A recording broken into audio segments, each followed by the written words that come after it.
Народно читалище Наука 1870 година, град Троян, представя Картини от България. Хореография, режисьор Мирослав Димитров. Проектът е реализиран с финансовата подкрепа на Национален фонд култура и община Троян.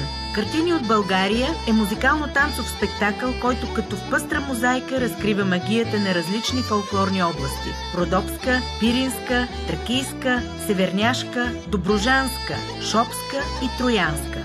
Троянският майстор-гранчар, пътуващ с каруца, натоварена с шарени стомни, ни повежда на вълнуващо пътешествие през традициите, занаятите и бита на тези краища. Мултимедия, хорови и вокални изпълнения обогатяват спектакъла, в който оживяват троянското гранчарство, уникалният глинен инструмент окарина и сватбарското жито, съхранено само тук. Картини от България. Традициите оживяват с музика и танци. Спектакъл, който трябва да видите. Той е посветен на 155-та годишнина от основаването на Народно читалище Наука 1870 година, град Троян.